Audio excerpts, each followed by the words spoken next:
Assalamualaikum warahmatullahi wabarakatuh. Perkenalkan, nama saya Eli Musrifah Sibuan. Di sini saya akan menjelaskan mengenai apa itu perkembangan kognitif.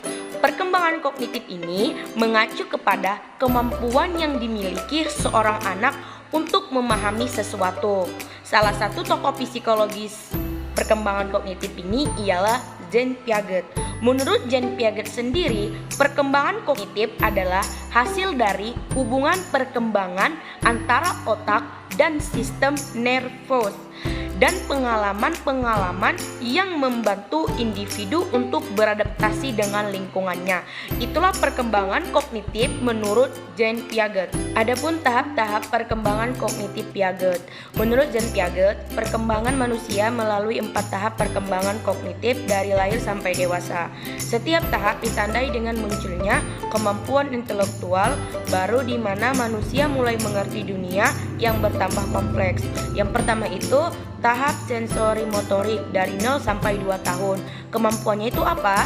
Kemampuannya itu yaitu menunjukkan pada konsep permanensi objek, yaitu kecakapan psikis untuk mengerti bahwa suatu objek masih tetap ada. Periode sensori motorik ini juga memiliki 4 tahapan. Yang pertama itu yaitu sub tahapan skema refleks yang dimana muncul saat lahir sampai usia 6 minggu.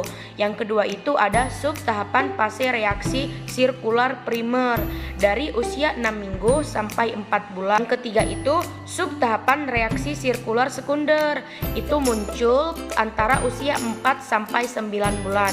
Dan yang keempat itu ada sub tahapan koordinasi reaksi sekunder, muncul dari usia 9 sampai 12 bulan. Dan yang kelima itu yaitu sub tahapan fase reaksi sirkular tersier, muncul dalam usia 12 sampai 18. Dan yang keenam itu yaitu sub tahapan awal representasi simbolik, berhubungan terutama dengan tahapan awal kreativitas. Yang kedua yaitu tahapan praoperasional. Nah, pemikiran praoperasional ini dalam teori Piaget adalah prosedur melakukan tindakan secara mental terhadap objek-objek. Nah, dalam tahapan ini, anak itu mengembangkan keterampilan berbahasanya.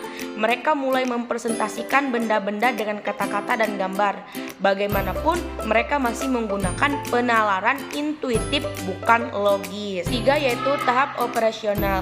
Tahap operasional ini mampu berpikir, mampu konkret memperhatikan lebih dari satu dimensi sekaligus, dan juga dapat menghubungkan dimensi ini satu ke sama lainnya. Kurang egosentris. Nah, belum bisa berpikir abstrak. Tahap ini terjadi pada 7 sampai 11 tahun. Yang keempat, tahap operasional formal. Tahap operasional formal ini mampu berpikir abstrak dan dapat menganalisis masalah secara ilmiah dan kemudian menyelesaikan masalah.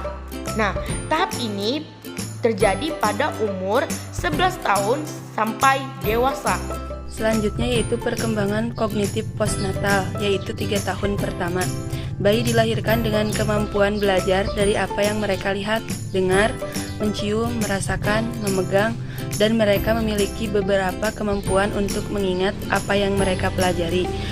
Kemampuan kognitif yang sudah mulai berkembang yaitu terbagi menjadi 3 bagian. Yang pertama kausalitas, yang kedua kategorisasi, yang ketiga objek permanensi.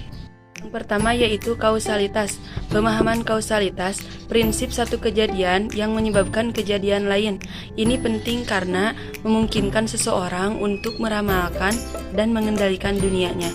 Piaget percaya bahwa pemahaman ini berkembang perlahan pada tahun ke tahun dan pada tahun pertama.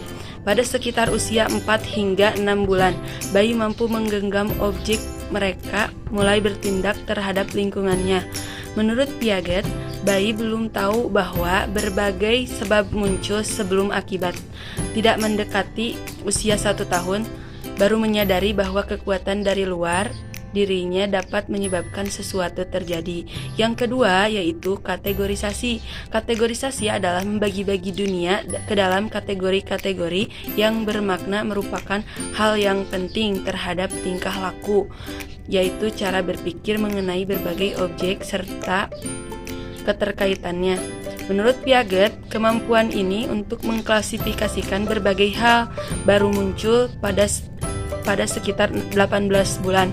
Namun, jika bayi memperhatikan lebih lama sesuatu benda, bahkan ketika dia baru berusia 3 bulan, bayi telah dapat membedakan misalnya saja antara anjing dan kucing.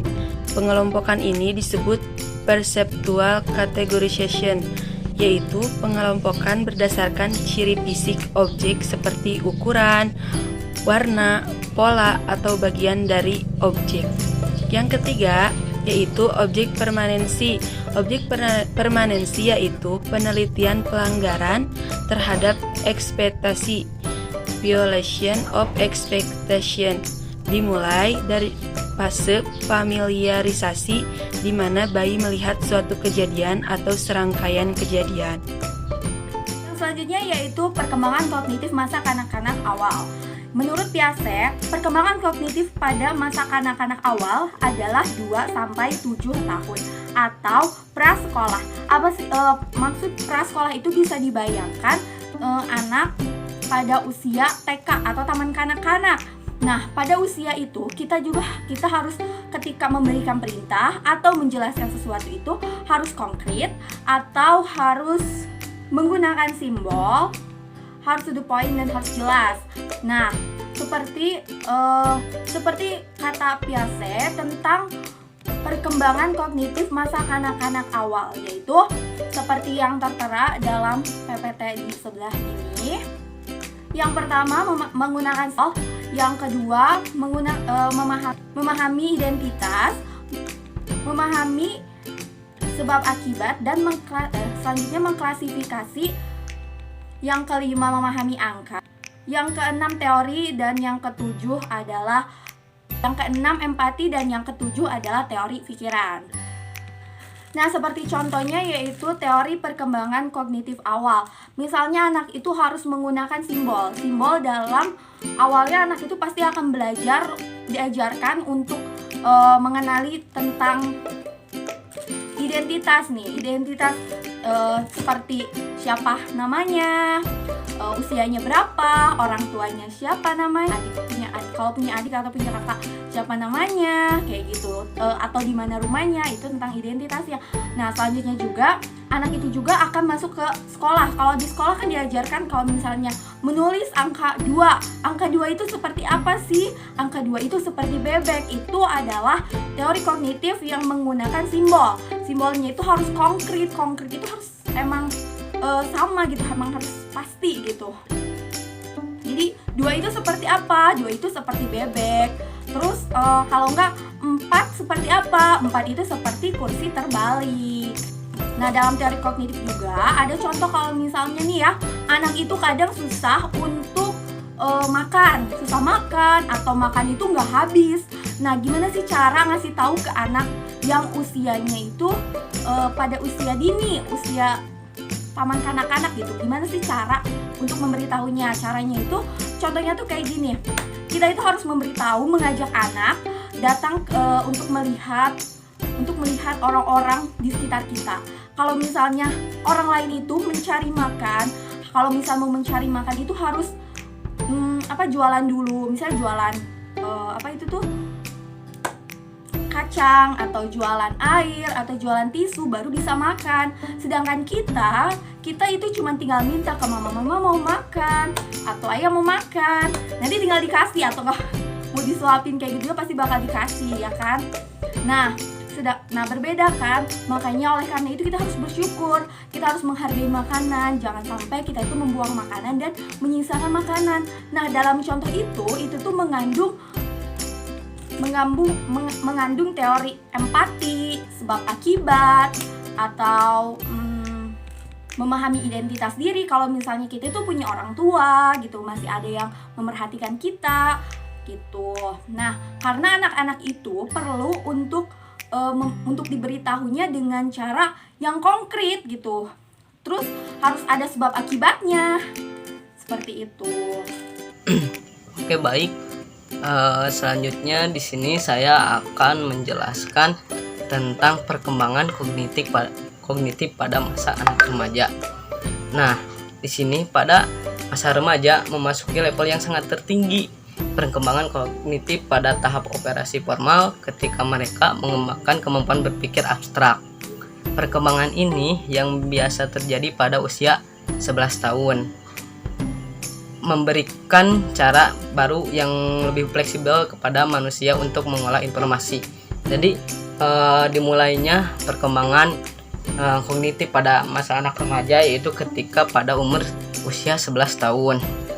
Nah, perubahan ini diawali dengan yaitu para anak-anak lebih fleksibel untuk mencari informasi atau mencerna informasi yang mereka dapatkan.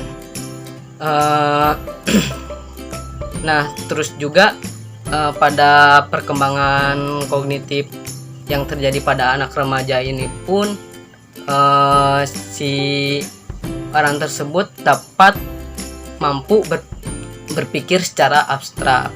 Nah, begitulah perkembangan kognitif pada masa anak remaja. Selanjutnya yaitu perkembangan kognitif pada masa dewasa awal. Nah, selepas dari masa anak remaja, nah langsung ke tahap dewasa. Nah, di sini ada yang pertama tahapannya yaitu dewasa awal. Nah, di mana terjadi diawali dengan berpikir reflektif atau reflective thinking. Nah, terus setelah itu pemikirannya pasca formal. Seterusnya yaitu kecerdasan emosional. Nah, begitulah kawan-kawan yang terjadi perkembangan kognitif pada masa kanak-kanak remaja dan masa dewasa awal. Saya akan menjelaskan tentang perkembangan kognitif pada masa dewasa tengah, yang dimana orang dewasa tengah ini telah mengalami penurunan dalam kognitif mereka. Lalu mereka mengganti penurunan dalam kemampuan neurologis dasar ini dengan menguasai bidang yang dipengaruhi oleh belajar dan pengalaman tingkat kemampuan yang lebih tinggi yang diperlukan untuk hidup yang independen dan produktif. Peningkatan dan kemampuan yang mengkristal ini bisa jadi berkaitan dengan perkembangan karir mereka dan tanggung jawab mereka terhadap keluarga. Baik, materi yang terakhir adalah perkembangan kognitif pada akhir kehidupan.